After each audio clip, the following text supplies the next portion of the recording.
राधा स्वामी जी।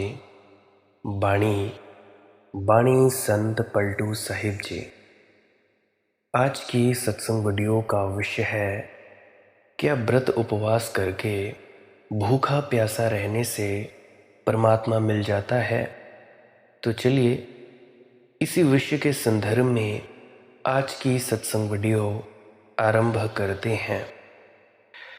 बाणी है, ऐसी रहनी रह तजय जो भोग बिलासा, मारै भूख प्यास याद संग चलती श्वासा। यानी कि ऐसी रहनी रहे, ऐसी प्रभु की याद गूंजती रहे भीतर, कि उससे ऐसा भरा पूरा रहे कि भूख प्यास मिट जाए। जैसा कि कल मैंने बात बंद की थी कि उपवास करना और अनशन करने में बड़ा फर्क होता है। उपवास और अनशन में ज़मीन आसमान का अंतर होता है। हमारे पास दो शब्द हैं, दोनों के अर्थ अलग अलग हैं, लेकिन हमने इन दोनों को एक साथ जोड़कर बड़ी खिचड़ी बना ली है। वो कैसे, वो बताता हूँ। एक शब्द है अनशन और एक शब्द है उपवास। अब ज़रा इनके मतलब समझ लेते हैं। अनशन का मतलब होता है चेष्टा से भोजन ना करना, यानी जानबूझकर भोजन का ना करना। उपवास का अर्थ होता है उसके पास बैठ जाना। किसके पास? परमात्मा के पास बैठ जाना। उपवास, उसके निकट हो जाना। उसके निकट होने से भूख प्यास भूल जाए। उसकी याद इतने करीब हो, वह इतने करीब हो कि कौन फिक्र करता है।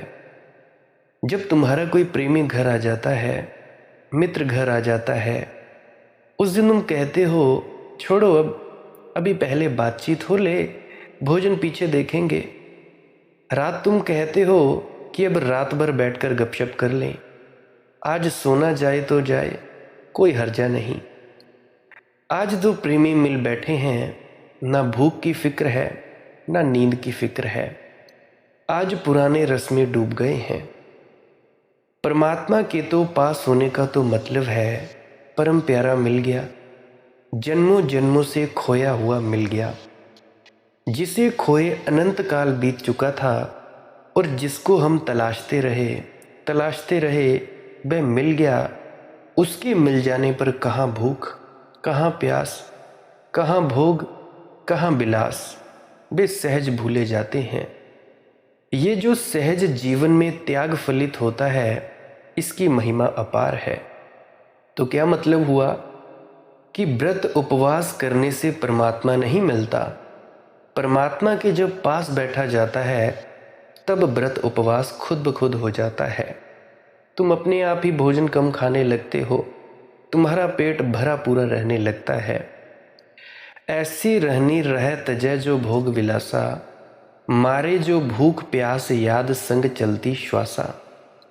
रैन दिवस बेहोश पिया के रंग में राती, दिन रात बेहोश रहे, मस्ती में रहे, शराब में डूबा रहे, प्रभु के प्रेम की शराब पीता रहे।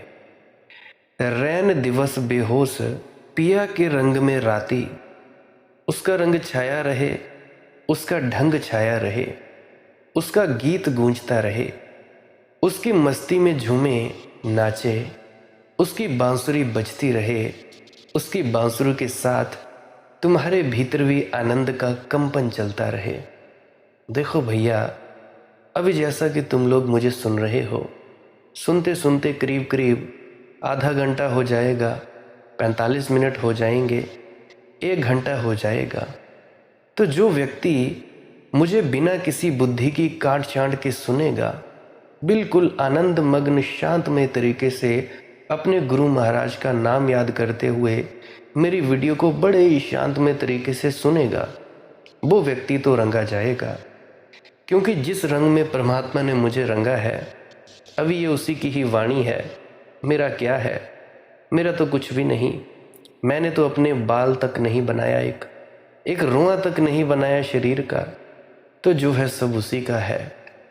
तो मेरा कहने का मतलब, जो व्यक्ति सुनेगा बड़े एकांत में जाकर, बड़े प्रेम से शांत में होकर सुनेगा, वो व्यक्ति तो रंगा जाएगा। रंगने के साथ साथ उसके अंदर शांति आएगी, मस्ती आएगी और कुछ जानकारियाँ भी मिलेंगी। क्या करना है, क्या नहीं करना है, इसके बारे में भी पता लगेगा।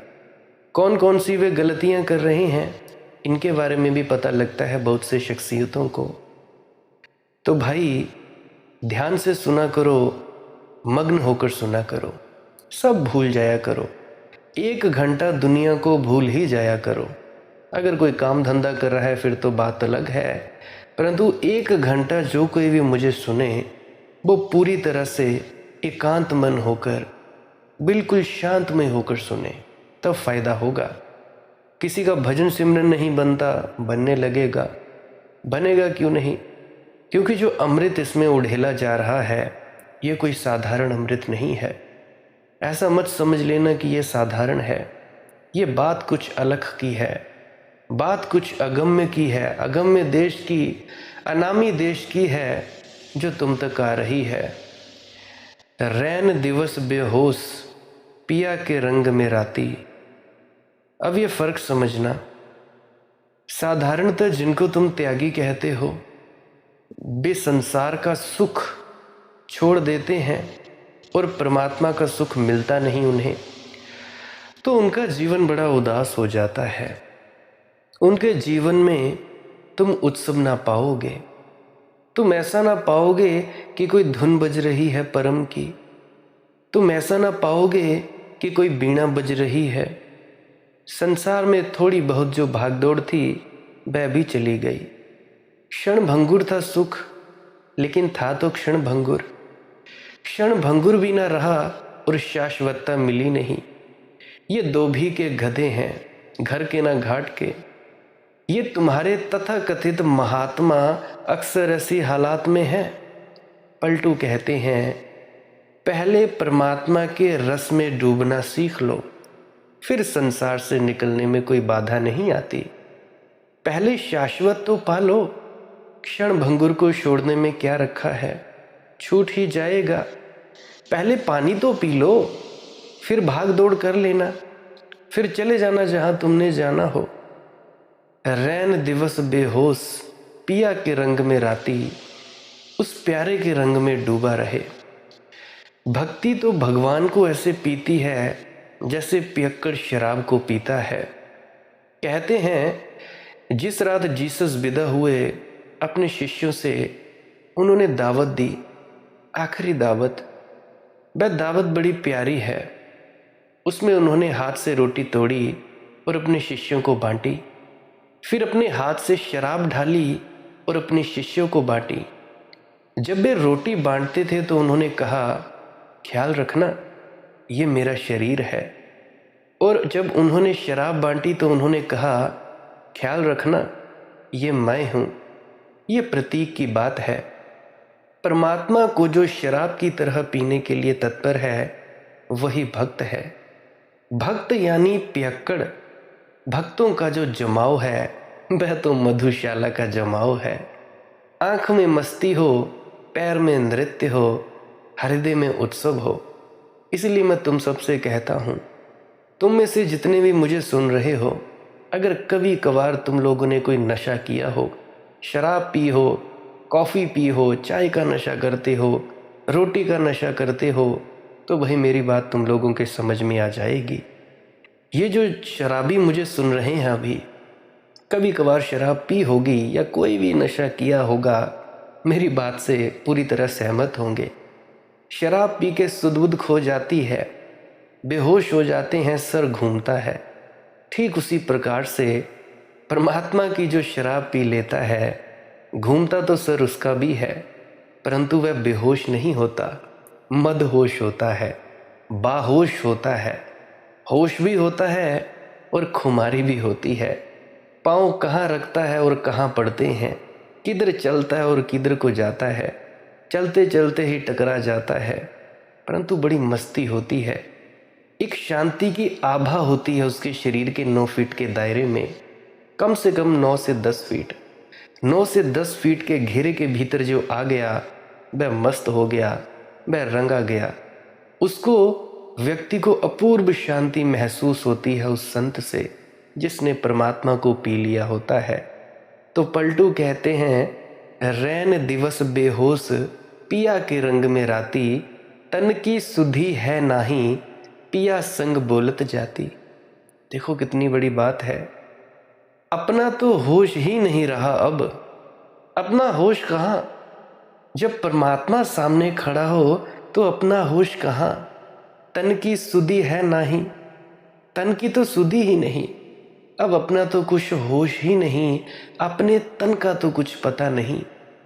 पिया संग बोलत जाती, लेकिन उसकी याद पूरी है, प्रियतम के साथ बोलते जाती है।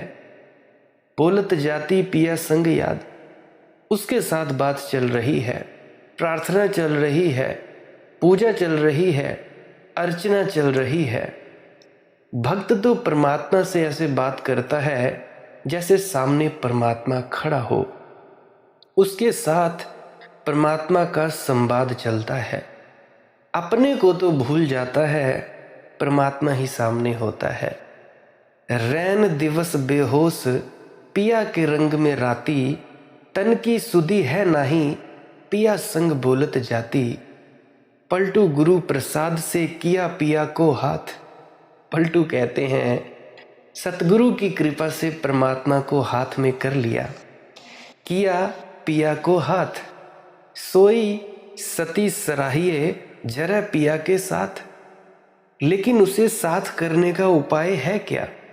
उपाय एक ही है, सोई सती सराहिए जरा पिया के साथ। बड़ा उल्टा उपाय है। अपने को गंवा दो तो परमात्मा हाथ में आ जाता है, अपने को मिटा दो तो परमात्मा हाथ में आ जाता है। अपने को उसके चरणों में डाल दो तो तुम्हारे कब्जे में आ जाता है। भगवान भक्त के वश में है, मगर तुम अपने को मिटा दो, वह शर्त पूरी करनी होती है। मुझे एक बात याद आती है, मैं दरबार में गया था, वहाँ पे थोड़ी सेवा करवा रहा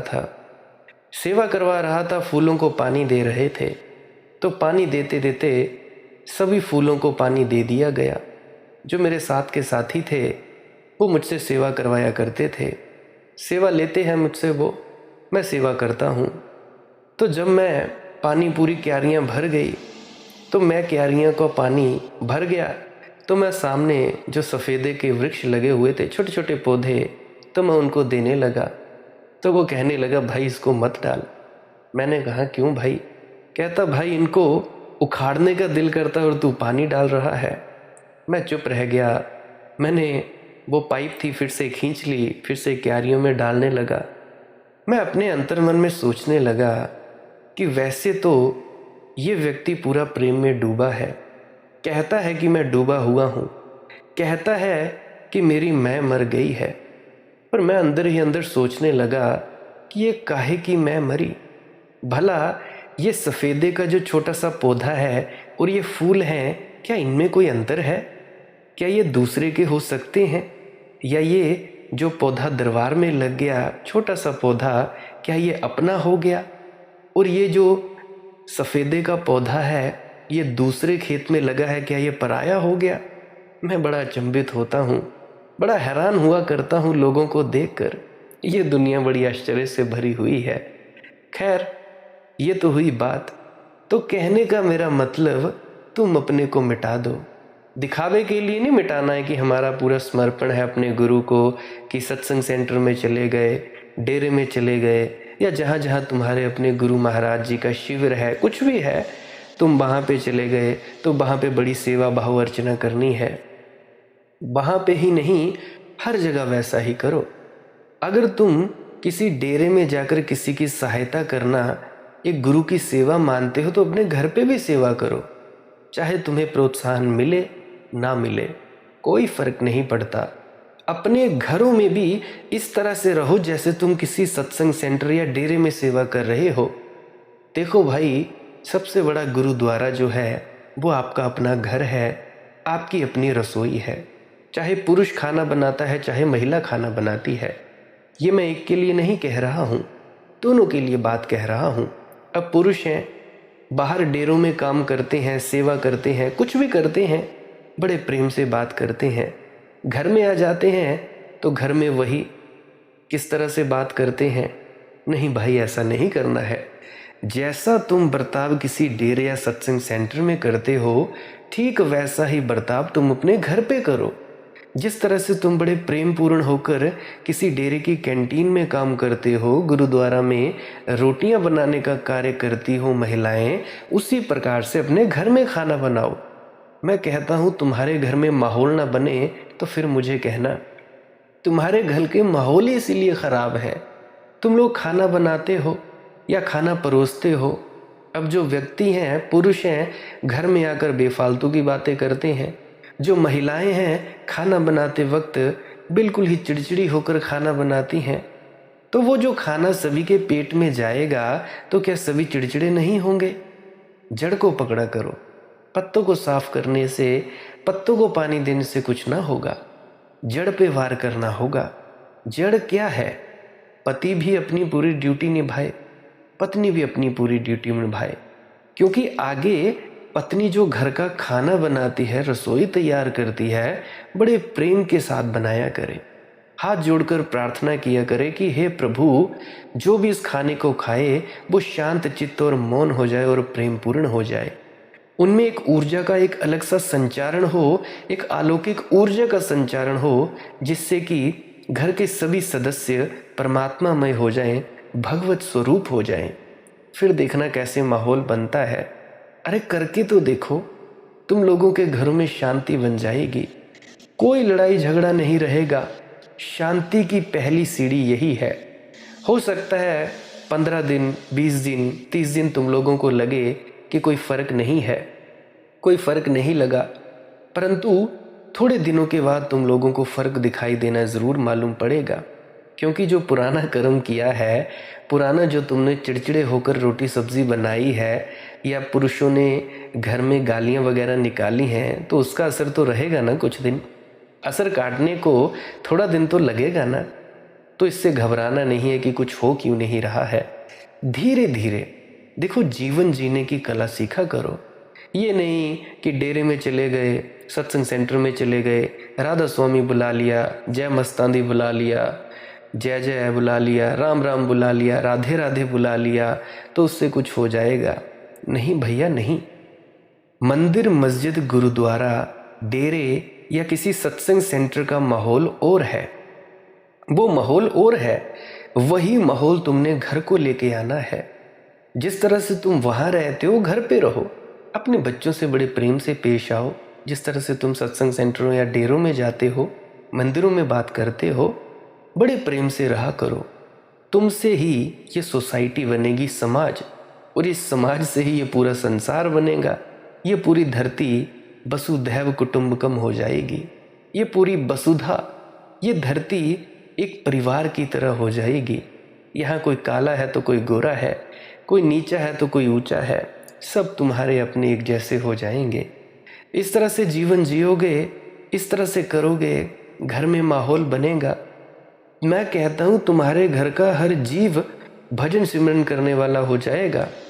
खाली भजन सिमरन नहीं, उपदेश पर भी चलना सीखो। सत्संगों को सुनकर उन पे अमल करना सीखो। मेरी तो आपसे हाथ जोड़कर विनती है, आपके चरणों में पाँव पड़ता हूँ, अमल कर लिया करें। तुम लोगों को अपने आप को मिटा देना होगा, बेशर्त पूरी करनी होती है। ऐसे नहीं झूठ मूठ का मिटाना कि सत्संग सेंटरों में गए तो तुम मिटे हुए हो, घर पे आए तो तुम आ गए भाई एक दूसरे पर राज चलाने। प्रेम तुम में होता नहीं। प्रेम करना सीखो। प्रेम नहीं तो करुणा करना सीखो, दया करना सीखो। ये आना कोई आना है कि बस रस मन चले आए। ये मिलना खाक मिलना है कि दिल से दिल नहीं मिलता। ये आना कोई ये आना है। तुम्हारी प्रार्थनाएं झूठी हैं, तुम्हारी पूजाएं झूठी हैं, तुम्हारा सब भजन सिमरन में बैठा थोथा पाखंड है। तुम्हारा सत्संग सेंटरों में कपड़े बदलकर सफ़ेद कपड़े पहनकर जाना सब पाखंड है, क्योंकि दिल से तो दिल मिलता नहीं। तुम अपने को तो भूल ही नहीं पाते। ये मिलना खाक मिलना है कि दिल से दिल नहीं मिलता। लेकिन दिल से दिल तो तभी मिले जब तुम अपनी सारी सुरक्षा के आयोजन छोड़ दो। तुम समर्पण तो करो, तुम सारे शस्त्र डाल दो। तुम कहो कि ये मैं तेरी शरण आया, बचाना तो बचा, मिटाना हो मिटा। तू जो भी करे वही मेरा सौभाग्य, तेरी मर्जी मेरी मर्जी। ऐसा जब भक्त कह पाता है परिपूर्ण हृदय से, समग्र हृदय से, उसी क्षण परमात्मा हाथ में हो जाता है। तुझे पराई क्या परी, अपनी आप निवेर। और पलटू कहते हैं, ये बातें सुनकर दूसरों के विचार में मत पड़ जाना कि अरे दूसरों के जीवन में परमात्मा नहीं है, कि अरे विचारों को कैसे परमात्मा दिखलाएं, कि दूसरों के जीवन में कैसे रोशनी लाएं। इस चिंता में मत पड़ जाना। ये भी तरकीब है अपने को बचा लेने की। बहुत लोग हैं ऐसे। अभी परसों ही एक युवक ने मुझसे कहा कि और सब तो ठीक है, मैं आपसे ये पूछने आया हूँ कि दुनिया में इतनी गरीबी है, इतनी परेशानी है, लोग इतने दुख में हैं, इसके लिए मैं क्या कर सकता हूँ। मैंने उनसे पूछा, पहले मैं एक सवाल तुझसे पूछूं भाई, कि क्या तू दुख के बाहर है? क्या चिंता परेशानी के तू बाहर है? उसने कहा, मैं तो बाहर नहीं हूँ। तो मैंने कहा, अरे भाई पहले तू अपने को तो बाहर कर ले। ये तरकीब की दुनिया दुख में है, दुनिया को कैसे मैं दुख के बाहर लाऊं, ये बड़ी तरकीब है। इससे अपने दुख और चिंताओं को भुलाने का उपाय मिल जाता है। इससे अपनी तरफ पीठ कर लेने की सुविधा हो जाती है। लेकिन तू कैसे दूसरों के जीवन में रोशनी लाएगा?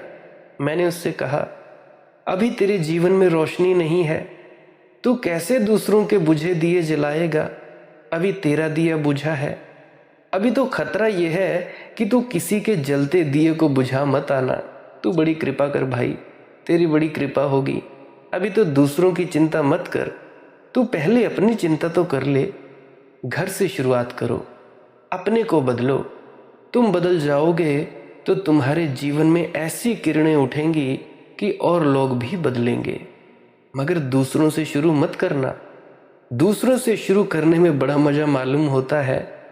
अहंकार की तृप्ति की देखो कि मैं सेवा कर रहा हूँ। सेवक सर्वोदयी खतरनाक लोग हैं, इनसे सावधान रहना। ये अपने को भी धोखा दे रहे हैं, ये दूसरे को भी धोखे में डाल रहे हैं।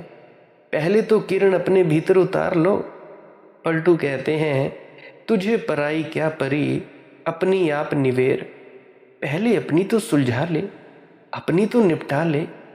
महाराज चरण सिंह जी कहा करते थे कि खुद का घर में आग लगी हुई है और लोगों के घर आग बुझाने में चले हुए हैं, पराये गधे बने हुए पड़े हैं। अपनी इतनी उलझन है, अपनी इतनी बीमारियां हैं, इनको लेकर तू दूसरों की बीमारी और सुलझाने चला जाएगा और झंझट बढ़ा देगा। दुनिया में जितना उपद्रव समाज सेवकों के द्वारा हुआ है, किन्हीं और के द्वारा नहीं हुआ। यहाँ बीमार लोगों की चिकित्सा करते घूम रहे हैं, यहाँ पागल लोगों को मानसिक स्वास्थ्य देते घूम रहे हैं, यहाँ मुर्दे लोगों को जीवन का दान देते हुए घूम रहे हैं। तुझे पराई क्या परी, अपनी आप निवेर। अपनी आप निवेर, छोड़ गुड़ विस्को खावे। अभी अपने जीवन में अमृत नहीं उतरा और तू दूसरों की चिंता में पड़ रहा है। पहले परमात्मा को तो थोड़ा पचा, नहीं ये तो दूसरों की चिंताएं ही तेरा भोजन बन जाएंगी। छोड़ गुड़ विस्को खावे, जहाँ बड़ी मिठास हो सकती थी परमात्मा को अपने भीतर ले लेने से, वहाँ लोगों की चिंताएं और दुखों का हिसाब लगा लगा कर तू बड़ा खट्टा और कड़वा हो जाएगा, विष से भर जाएगा। मुझे बात याद आती है अपने चाचा जी की। मेरी दादी जी बीमार हुआ करते थे, बीमार भी नहीं कहना चाहिए, थक जाते थे। सारा दिन अपने आप को खेतों के काम में बिजी रख लेते थे। वो व्यस्त रखती थी मेरी दादी। कोई करीब 4-5 साल पहले की बात है। तो जब भी मेरी दादी कोई बात करती अपनी सहेलियों से, अब बूढ़ियाँ हमारे घरों में चली आती थी। कोई भी जो सड़क के किनारे घर था हमारा, सड़क के किनारे कोई भी जाती उसकी सहेली बुला लेती थी कि भाई आजा। बैठ आती थी तो जब भी मेरी दादी उनसे कुछ बात करती तो मेरे चाचा जी, माई तू भजन सिमरन करया कर, माई मालक दा ध्यान कर। और जब मैं उनकी ज़िंदगी देखता था तो उनकी ज़िंदगी में कोई शांति नहीं, बस एक अहंकार कि मैं कह दूं दूसरे को, मैं बस समझा दूं दूसरे को। खुद के जीवन में समझ नहीं होती और दूसरों को समझाने चले होते हैं। खुद के जीवन में दुख ही दुख होता है और दूसरों को सुखी करने चले होते हैं। ज़रा सा 5-10 मिनट ध्यान क्या लगा, ख्याल क्या लगा, हम दूसरों को समझाने चल पड़ते हैं कि भाई नहीं ऐसा नहीं तो ऐसा। अरे भाई पहले अपना तो कुछ काज संभालो, दूसरों की बाद में सोच लेना। तुम लोग बोलते हो कि भाई मैं समझा दूंगा, मैं समझा दूंगी। भाई सच बात तो ये है, यहाँ बड़े बड़े महात्मा नहीं समझा पाए तो मैं और तुम लोग कौन से खेत की मूली हैं भाई। हम कहाँ आते हैं, बड़े बड़े संत महात्मा आए और चले गए। गुरु नानक जैसे इतने बड़े पीर पैगंबर चले गए, उन जैसे इतने लोग चले गए, आए और चले गए। क्या हुआ? दुनिया ने तो वैसे ही चलना है जैसे चलना है। तुम अपनी देखो, तुम स्वार्थी बनो। स्वार्थी से मेरा मतलब, पहले अपना फायदा करो, भजन सिमरन करके अपने अंदर ही जाते जाओ, भीतर जाते जाओ, जाते जाओ, जाते जाओ। और जब पूरे बुद्ध हो जाओ, संत हो जाओ, फिर जो मर्जी कहना। जब तुम आनंद मग्न हो जाओ, आनंद की धारा अहर्निश 24 घंटे तुमसे बहने लगे, फिर जिनको मर्जी बताते फिरना, किसी को मर्जी समझाते फिरना, कुछ मर्जी कहते फिरना, फिर तुम जो मर्जी कह लेना, परंतु उससे पहले नहीं। कुआं में तू परै और को राह बतावे। पलटू जी कहते हैं तू खुद कुएं में पड़ा है और दूसरों को राह बता रहा है। तेरी बातें खतरनाक हैं। तू दूसरों को भी कुएं में गिराने के लिए करीब ले आएगा, क्योंकि वही राह तू जानता है और राह तू जानेगा भी कैसे। जो राह तू नहीं चला उसे तू जानेगा कैसे। संत कबीर ने कहा है, अंधा अंधा ठेलिया दोनों कूप पड़ंत। अंधे ने अंधे को राह बताई, दोनों कुएं में गिर गए। जीसस ने भी वही बात कही है कि पहले अपनी आंख खोलो। अभी अपनी आंख खुली हो तो इस भ्रांति में मत पड़ो कि तुम किसी को मार्ग बता सकोगे। कल मैं एक वचन पढ़ रहा था, वहां कितनों को तख्तो ताज का उर्मा है क्या कहिए। जहां साइल को अक्सर कासा ए साइल नहीं मिलता, वहां कितनों को तख्तो ताज का उर्मा है क्या कहिए। यहाँ कितने लोग सिंहासन पाने की कोशिश में लगे हैं, जबकि हालत यह है कि जहाँ साइल को अक्सर कासा ए साइल नहीं मिलता, यहाँ भिखारी को भिक्षा पात्र भी नहीं मिलता है और यहाँ सिंहासन पाने की दौड़ चल रही है। इस संसार में भिक्षा पात्र भी नहीं मिलता, मिल नहीं सकता, और सिंहासन पाने की कोशिश चल रही है। शिकस्ता पाक को मुजदा, खस्त गाने राह को मुजदा, कि रहबर को सुरागे जादहे मंजिल नहीं मिलता। शिथिल जनों को मंगल समाचार, रास्ते के थके हुओं को मंगल समाचार। शिकस्ता पाक को मुजदा, शिथिल जनों को मंगल समाचार, ठहरे हुए जनों को मंगल समाचार। एक शुभ संदेश, खस्त गाने राह को मुजदा, जो थक गए हैं चलते चलते उनके लिए एक शुभ समाचार, कि रहबर को सुरागे जादहे मंजिल नहीं मिलता। कि घबराओ मत, जिसको तुम पथ प्रदर्शक समझ रहे हो नेता, उसको भी मंजिल नहीं मिली। बेफिक्र रहो, चिंता में मत पड़ो कि तुमको मार्ग नहीं मिल रहा है और मंजिल नहीं मिल रही।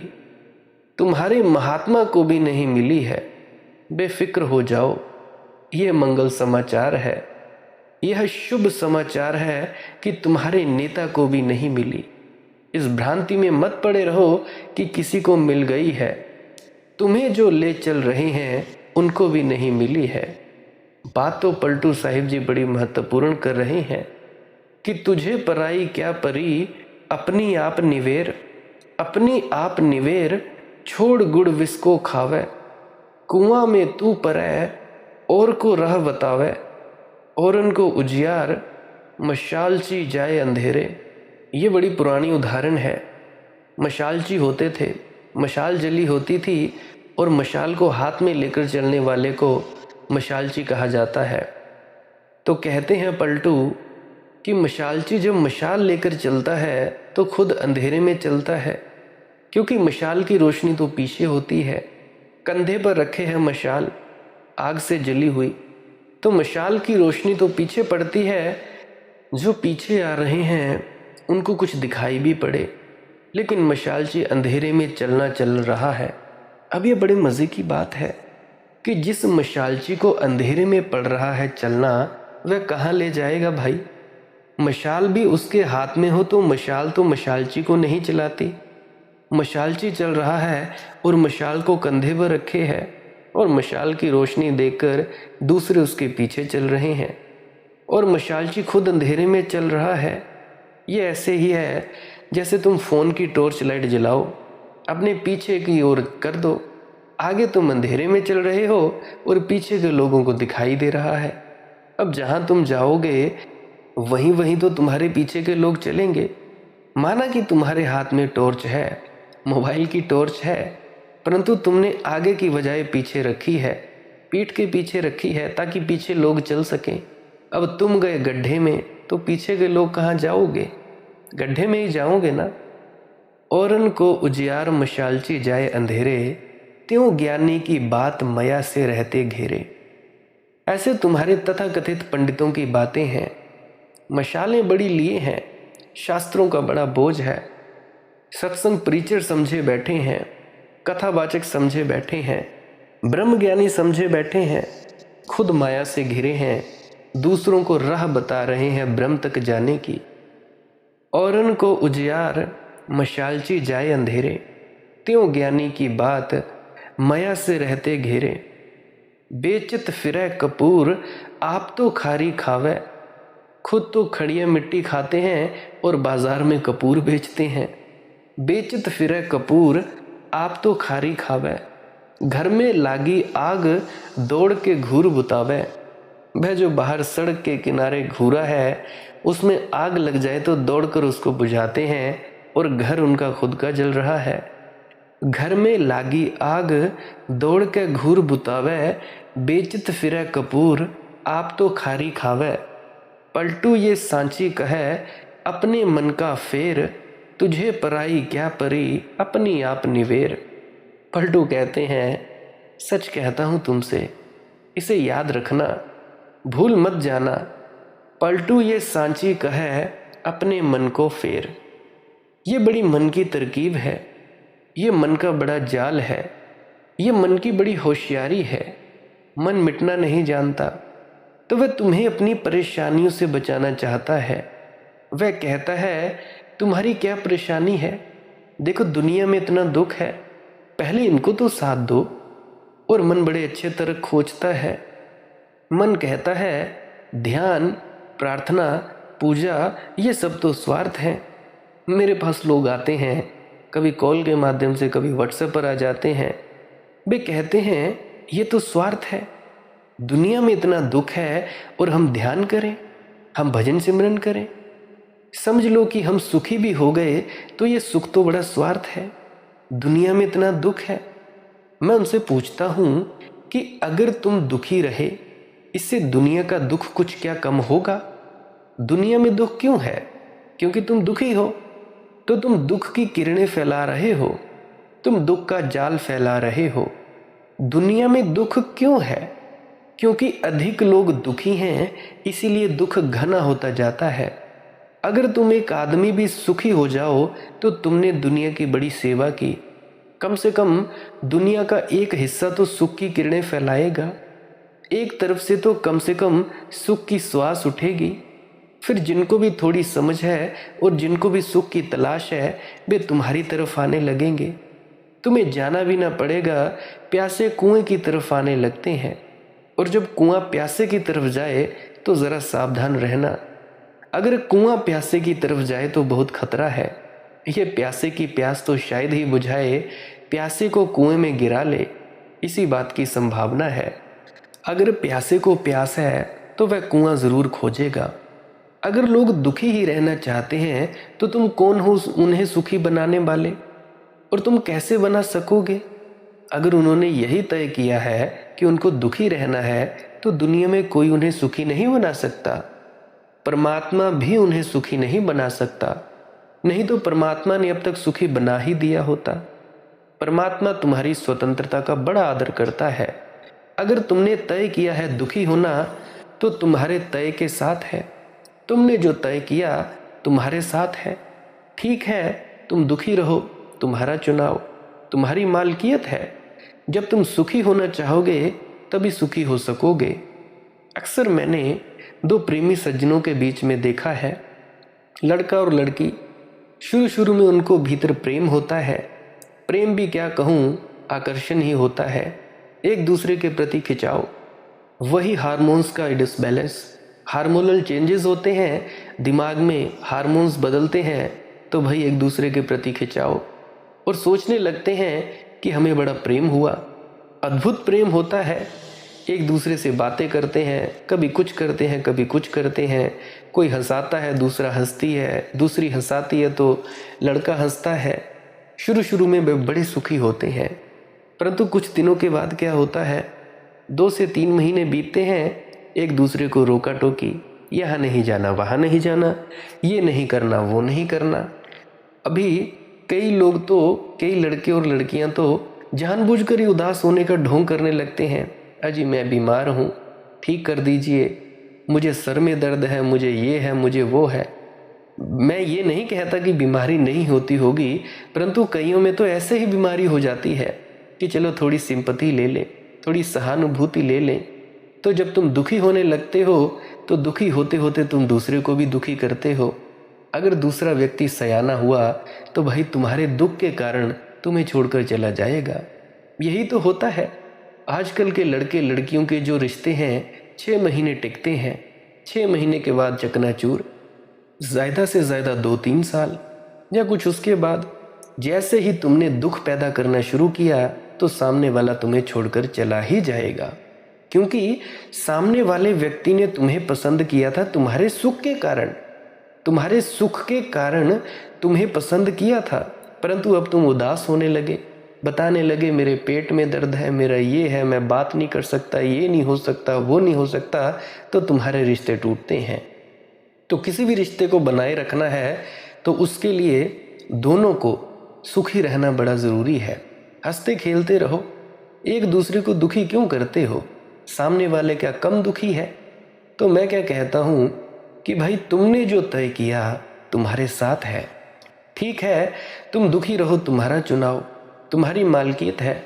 जब तुम सुखी होना चाहोगे तभी सुखी हो सकोगे। फिर लोग मुझसे कहते हैं कि ठीक है, ध्यान तो करें, लेकिन हमें ये बात बेचैन करती रहती है कि दुनिया दुखी है। मैं उनसे पूछता हूँ, दुनिया सदा से दुखी है और तुम चले जाओगे, उसके बाद भी दुनिया दुखी रहेगी।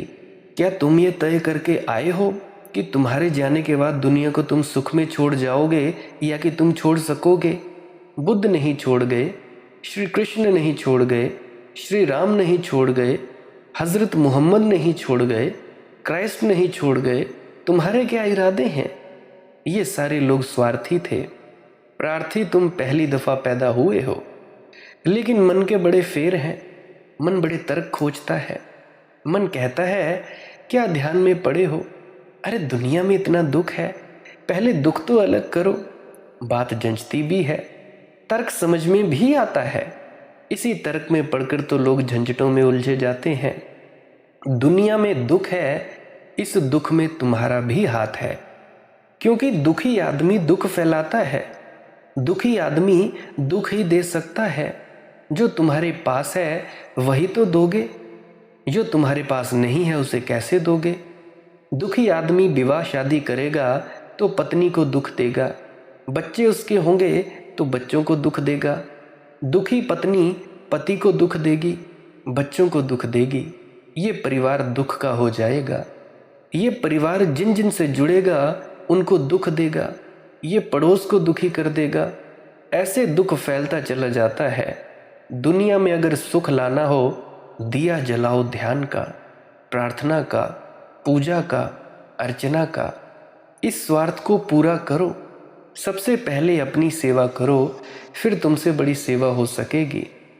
पलटू ये सांची कहे अपने मन का फेर, तुझे पराई क्या परी अपनी ओर निवेर। पहले अपनी तरफ तो आंख उठा, पहले ध्यान अपनी तरफ तो ले जा, फिर दूसरों में उलझना। और जो सुलझ गया उससे दूसरे भी सुलझते हैं। ये सहज ही होता है, फिर ये कुछ करना नहीं पड़ता। उसकी मौजूदगी करती है, उसके आशीष करते हैं, उसके वचन करते हैं, उसका मौन करता है, उसकी उपस्थिति करने लगती है। फिर कुछ करना नहीं पड़ता, फिर वह सेवा करने नहीं निकलता, उससे सेवा होने लगती है। ये नहीं कि भाई मैं फलाने सेंटर में जाके सेवा कर रहा हूँ, मैं जहाँ भी जाता है उससे सेवा ही होती है। पलटू कहते हैं, मेरी तरफ देख, मैं बड़े नीच घर में पैदा हुआ, बड़े साधारण गरीब घर में पैदा हुआ। मेरी कोई ऊंचाई न थी, मेरी तरफ देखो। मैंने अपनी निवेर ली तो बड़ी क्रांति हो गई। क्या हुआ? पलटू नीच से ऊंच भाया। पलटू नीच से ऊंच भाया, नीच कहे ना कोई। जैसे ही मैंने अपने भीतर भक्ति का दिया जलाया, मैं अचानक से नीचे से ऊंचा हो गया।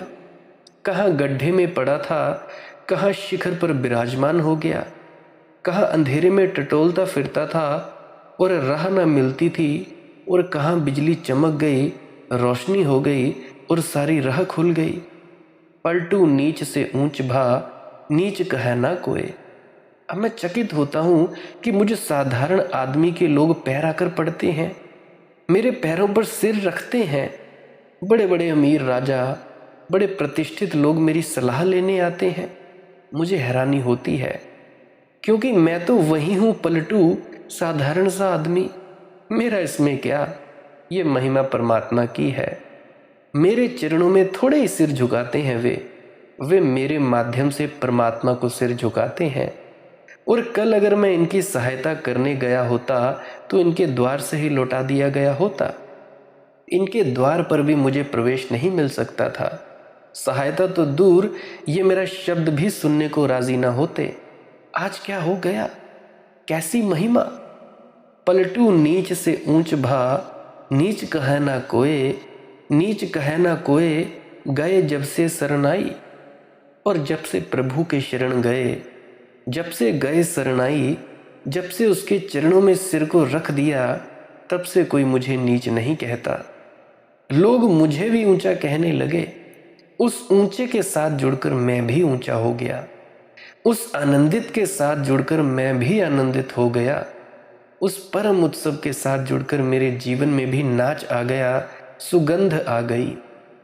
नीच कहे ना कोई, गए जब से शरणाई। नारा बही के मिल्यो, गंग से गंग कहाई।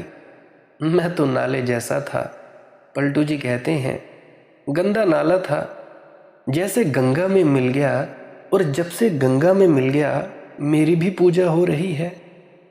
मिल्यो गंग से गंग कहाई। अब तो मुझे भी लोग गंगा कहते हैं। मुझे पक्का पता है कि मैं कौन हूँ, मुझे पक्का पता है मैं कैसा था।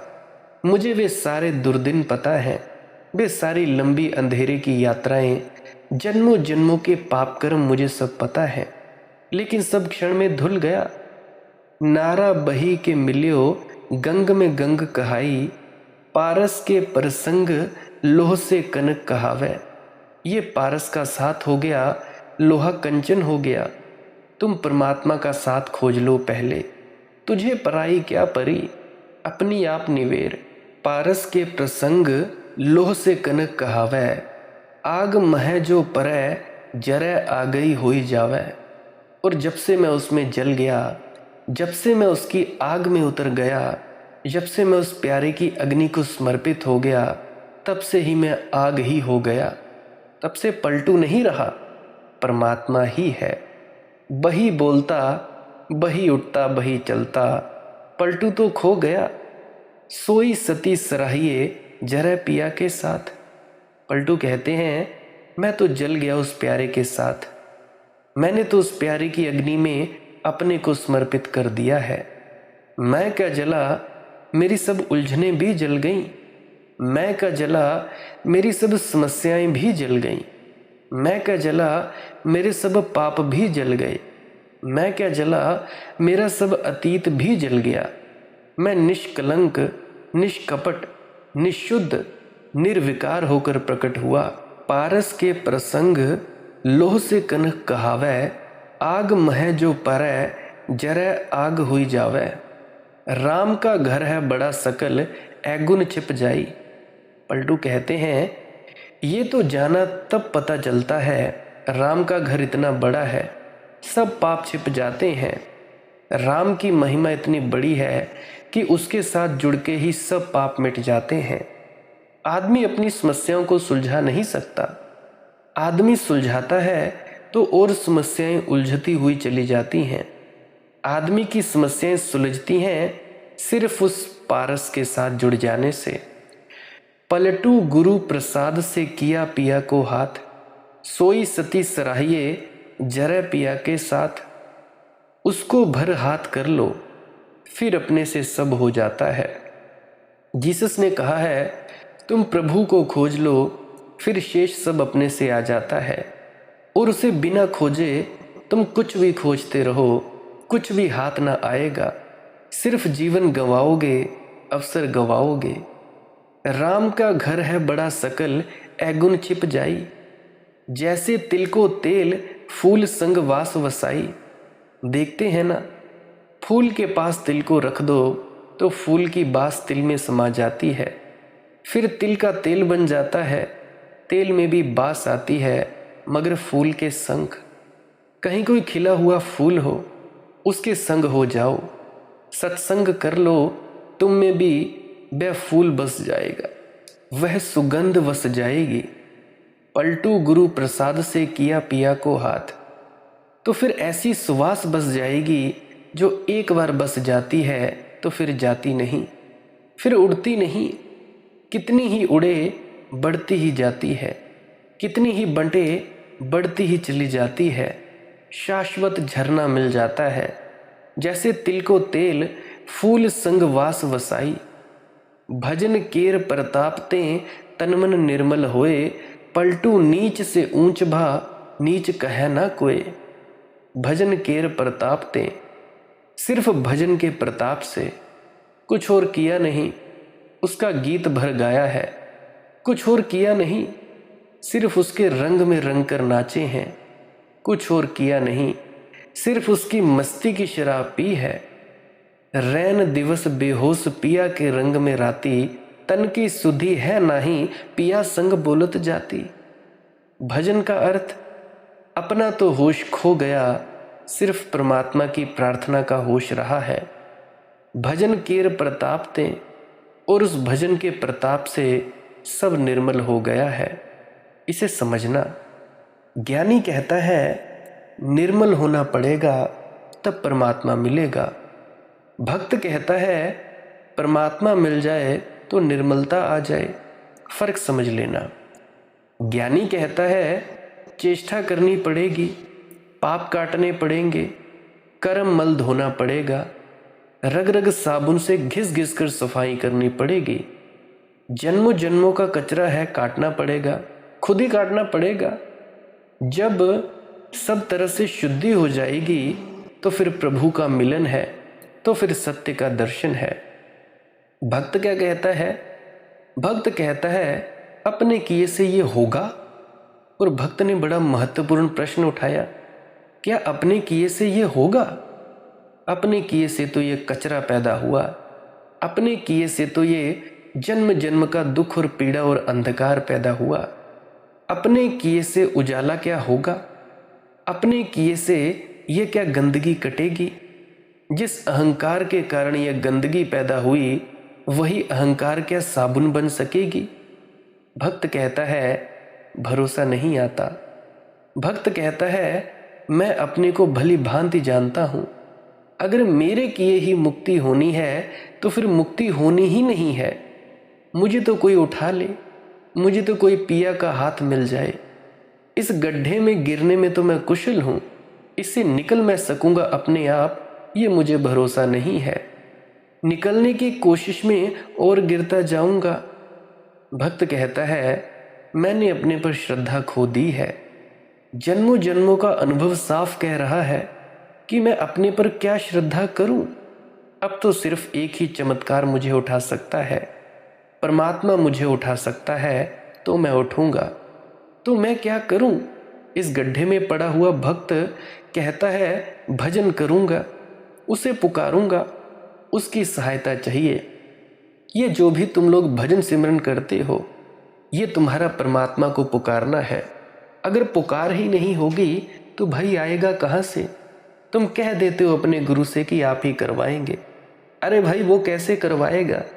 रोज तो तुम लोगों को उठाता है वक्त से, जब तुम्हारी नींद पूरी हो जाती है, परंतु तुम फिर भी उठते नहीं, वक्त बर्बाद कर देते हो। भजन केर प्रताप ते। भजन का अर्थ होता है, मैं तो पापी, मैं तो बुरा, मैं तो दुर्जन, मेरे किए तो गलत ही हुआ, मेरे किए तो गलत ही होगा। बस तेरे से आशा जुड़ी है, तेरा आश्वासन है। तू उठाए तो उठ जाऊं, तू खींचे तो खींच जाऊं। तो हम क्या करें, बस पुकारेंगे। भक्त तो ऐसा है जैसे छोटा बच्चा अपने झूले में पड़ा है, अपने से उठ ही नहीं सकता। अपने से उठे तो झूले से और गिरेगा, हाथ पैर तोड़ लेगा। क्या कर सकता है? रो सकता है, चिल्ला सकता है, कहीं माँ होगी तो सुन लेगी। भजन का अर्थ होता है, अगर कहीं परमात्मा है तो सुन लेगा। हम पुकारे चले जाएंगे, हम रोएंगे, और हम क्या कर सकते हैं? आंसू बहाएंगे, गीत गुनगुनाएंगे, पुकारेंगे उसे। अगर है परमात्मा कहीं, अगर इस अस्तित्व में कहीं भी करुणा है, अगर इस अस्तित्व में कहीं कोई और धड़कता हुआ हृदय है, तो हम इसी के बेटे हैं, इसी अस्तित्व से आए हैं। तो कहीं कोई माँ हमें खींच लेगी, बस इसी भरोसे। भक्त की सारी जीवन पद्धति पुकारने की पद्धति है, स्मरण करने की पद्धति है, रोने की पद्धति है। भक्त का भरोसा आंसुओं पर है। भक्त का भरोसा अपने हाथों पर नहीं है। अपने हाथों का खेल तो जन्मों जन्मों देख लिया। भक्त का भरोसा तो अब रुदन पर है कि रोएंगे, अब तो पुकारेंगे। अगर अस्तित्व में कहीं भी कोई करुणा का सूत्र है तो जरूर करुणा आएगी और बचाएगी। अगर कहीं कोई अस्तित्व में सूत्र ही नहीं करुणा का, तो ठीक है, यही गड्ढा है, इससे बाहर जाने का फिर कोई उपाय नहीं। भजन केर प्रताप ते, तन मन निर्मल होए। भजन की अपरंपार महिमा कि उसे पुकारते पुकारते जो करने से कभी ना हुआ था, वह पुकारने से होने लगा। तुम जरा करो ये पुकार और तुम चकित हो जाओगे। तुम जरा घड़ी भर बैठकर रो, डोलो, पुकारो परमात्मा को। शुरू में तुम्हें लगेगा कि क्या पागलपन कर रहे हो, क्योंकि तुमने कभी पुकारा नहीं, तो तुम्हें इस पुकारने की कला का कुछ पता नहीं। कोई फिक्र ना करना, समझना कि चलो पागलपन ही सही। कभी पागलपन करके भी देख लेना चाहिए कि शायद कुछ हो। एक प्रयोग तो कर लो और तुम चकित होगे कि आधी घड़ी तुम रो लिए और तुम पुकारते रहे, तुम सिर्फ राम ही राम कहते रहे, अल्लाह अल्लाह ही कहते रहे और डोलते रहे। तुम चकित होगे घड़ी भर बाद। तुम्हारा हृदय ऐसा हल्का हो गया जैसे कभी ना हुआ था। तुम फिर से छोटे बच्चे जैसे निर्दोष हो गए। ये पुकार चमत्कार कर गई। और ये तो शुरुआत है, मगर एक झलक खुलेगी, भीतर कुछ खिल जाएगा। तुम हल्के हो जाओगे, चलोगे तो पैर जमीन पर ना पड़ते हुए मालूम पड़ेंगे। कुछ नया नया, सब तरफ रंग कुछ साफ साफ है। जिंदगी उदास नहीं, चारों तरफ जैसे एक गीत छाया है, सब तरफ जैसे कोई एक रहस्य छिपा है। तुम आश्चर्यचकित, तुम्हारी आंखों में पहली दफा आश्चर्य का भाव फिर से उठेगा। बचपन में कभी खो दिया था वह भाव, वह सरलता फिर आएगी। तुम अपने में फर्क होते देखने लगोगे। अगर तुम ऐसे आधा घंटा पुकारने के बाद आए हो और पत्नी ने तुमसे कुछ कहा, अगर कल कहा होता तो तुम नाराज हुए होते। आज तुम अचानक पाओगे नाराजगी नहीं आ रही। आज इतनी आधी घड़ी पुकार के बाद तो तुम अगर घर के बाहर आओगे और भिखमंगे को द्वार पर पाओगे तो तुम ये ना कह सकोगे कि आगे जाओ।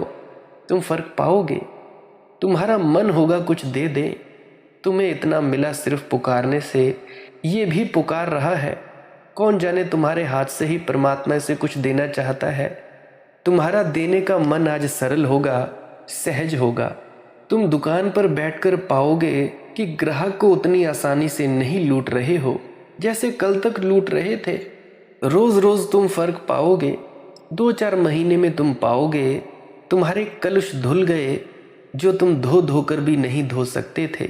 सिर्फ पुकारने से धुल गए। आंसुओं से धुल जाती है आत्मा, प्रार्थना से धुल जाती है आत्मा। भजन केर प्रतापते तन मन निर्मल होए। पलटू नीच से ऊंच भा नीच कहे ना कोई। पलटू कहते हैं खूब हुआ, मैंने कुछ किया भी नहीं। पुकार भर, पुकार को भी कुछ किया ऐसे तो नहीं कह सकते। मैंने तो कुछ किया नहीं। रोया भर, अब रोने को थोड़े ही कोई बड़ा कर्तव्य कहते हैं। लेकिन नीचे से अचानक ऊंचा हो गया।